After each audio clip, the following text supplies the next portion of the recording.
नमस्कार दोस्तों, मैं अनूप सिंह आज विशेष के इस अंक में आपका बहुत बहुत स्वागत करता हूं। खबर है दिल्ली के विधानसभा चुनावों से।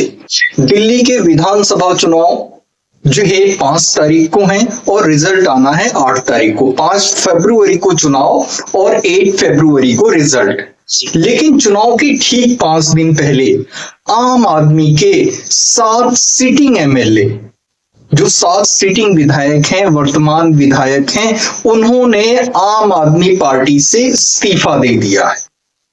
और अपने इस्तीफे में उन्होंने लिखा है कि हमने जो आम आदमी पार्टी के कन्वीनर हैं अरविंद केजरीवाल, उन पे भरोसा पूरी तरीके से खो दिया है और आम आदमी पार्टी पे भी भरोसा पूरी तरीके से खो दिया है।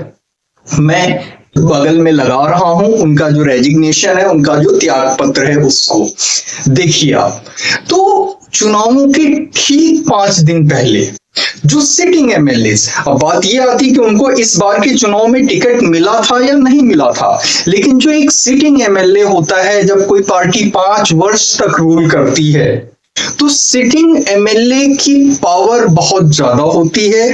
उस क्षेत्र में, उस विधानसभा क्षेत्र में उसकी इन्फ्लुएंस, उसका प्रभाव बहुत ज्यादा होता है। वो प्रभाव इसलिए होता है कि ना जाने कितने लोग अपना कार्य कराने उसके पास आते हैं, ना जाने अपने विधानसभा क्षेत्र की कितनी जगहों पे स्वतः उस जो है विधायक को जाना पड़ता है। और इस तरीके से जो सोशल कांटेक्ट है वो बहुत ज्यादा मजबूत होता है। हार जीत लगी रहती है, टिकट मिले ना मिले ये पार्टी के ऊपर होता है कि पार्टी किस जो है चुनाव में किसको टिकट देती है और किसको नहीं देती है। उसके कई मापदंड होते हैं, लेकिन इसमें किसी तरीके की दो राय नहीं हो सकती है। जो सिटिंग विधायक या सिटिंग सांसद होता है उसका इन्फ्लुएंस बहुत ज्यादा होता है अपने अपने चुनाव क्षेत्र में। तो अगर पार्टी सिटिंग एमएलए को भी अपने साथ बांध कर नहीं रख पा रही है, तो ये बताता है कि आम आदमी पार्टी से आम आदमी पार्टी के लोगों का ही भरोसा कितनी तेजी से उठता चला जा रहा है। एक बात आप मान के चलिए, कांग्रेस के विधायक या एमपी जो है, सांसद, कांग्रेस पार्टी को छोड़ दें चुनावों से पहले, भाजपा के भी छोड़ सकते हैं, क्योंकि जो राजनीति में आया है उसे सिर्फ राजनीतिक जो है महत्वाकांक्षा या लाभ दिखती है, अपना हित दिखता है।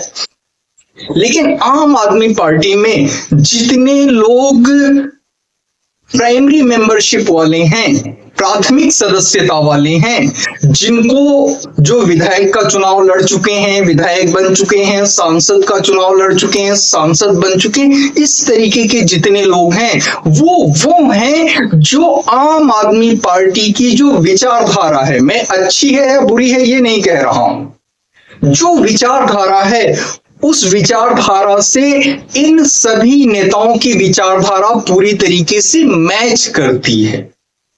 एक कोई किसी तरीके का मिसमैच नहीं था, क्योंकि जो मिसमैच वाले थे उन्होंने तो पार्टी के साथ उनका दम घुटता था, आम आदमी पार्टी में उनका दम घुटता था और उन्होंने स्वतः ही पार्टी छोड़ दी। ऐसी एक लंबी फहरिस्त है। आप कपिल मिश्रा को देख लीजिए, जाना माना नाम, उनको घुटन होने लगी थी और उन्होंने पार्टी छोड़ दी थी। शाजिया इल्मी को देख लीजिए, ऐसे कई नाम हैं और कई नाम ऐसे भी हैं जो आम आदमी पार्टी के सर्वेसर्वा अरविंद केजरीवाल को लगा कि कहीं ये हमसे ज्यादा सुने, देखे या समझे ना जाएं, तो उन्होंने कोई ना कोई जो है तौर तरीका लगा करके, जुगत लगा के या षड्यंत्र कह ले लगा करके उनको पार्टी से बाहर कर दिया। इनमें जो प्रमुख नाम हैं उसमें आते हैं कुमार विश्वास, क्योंकि बोलते हैं भाई, बोलने का ही उनका काम रहा है आज तक, और बोलना जो है ऐसा कि जनता को मजा आए।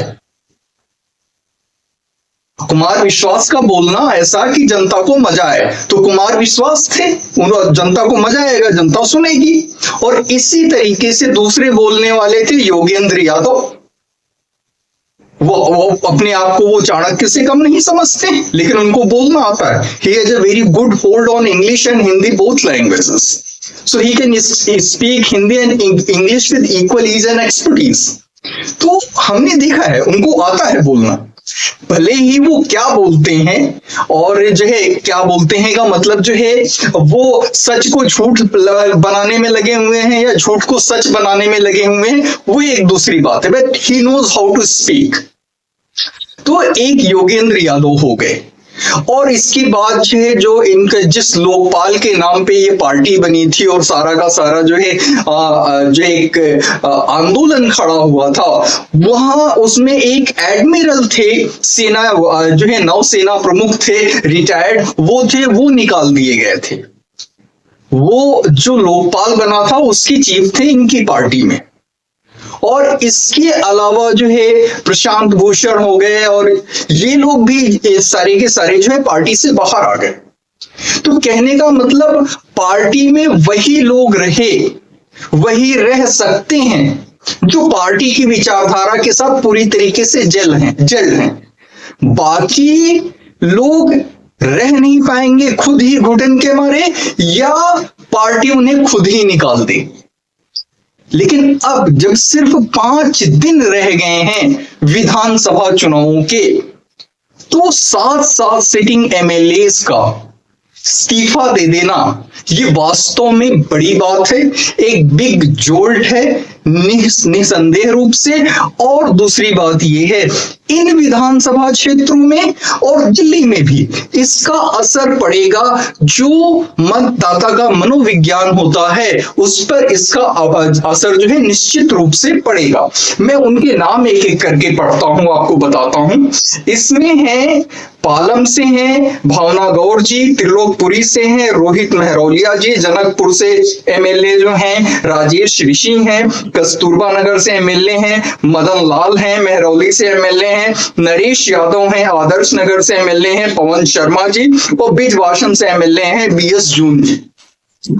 तो ये लोग हैं। इस समय भारद्वाज जी लड़ रहे हैं बिजवासन से, जो आम आदमी पार्टी के हैं, जिनको जो है हमेशा टीवी पे देखा जाएगा, आम आदमी पार्टी का पक्ष रखते हुए देखा जाता है।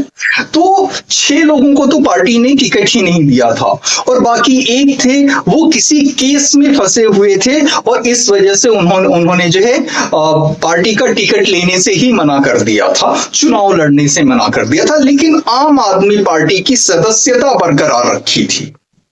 लेकिन ऐसा क्या हुआ, अगर जो यही सारे एमएलए सिटिंग एमएलए अगर जो इस्तीफा तब दे देते जब चुनावों की घोषणा हो रही थी या उसके ठीक पहले, तो वो एक जुदा बात थी। लेकिन इलेक्शन के 5 दिन पहले, चुनावों के 5 दिन पहले इस्तीफा देना, ये एमएलएस भी कुछ कहना चाहते हैं। अगर जो पहले इस्तीफा दे देते तो हो सकता है कांग्रेस पार्टी उनको कहीं अकोमोडेट कर देती और किसी विधानसभा से सीट दे देती, या हो सकता है भाजपा में कुछ एक को जो है किसी न किसी विधानसभा सीट से जो है लड़ने का मौका मिल जाता। लेकिन तब इस्तीफा ना दे करके अब इस्तीफा देना, तो उनको तो कुछ राजनीतिक तौर पे हासिल नहीं है, लेकिन एक संदेश उनकी तरफ से बड़ा दिया जा रहा है, और यह संदेश मतदाता तक किस रूप में पहुंचता है, कैसे पहुंचता है, यह देखने वाली बात होगी कि चुनावों पे जो 5 तारीख को जनता जब मत डालने जाएगी बूथ्स पे, तब इस बात का उसके जहन में क्या असर रहता है और वो किस तरीके से वोटों को प्रभावित करता है। तो आज के अंक में इतना ही, मिलते हैं फिर अगले अंक में। कृपया चैनल को लाइक करें, शेयर करें और सब्सक्राइब अवश्य करें। जय हिंद, वंदे मातरम, भारत माता की जय।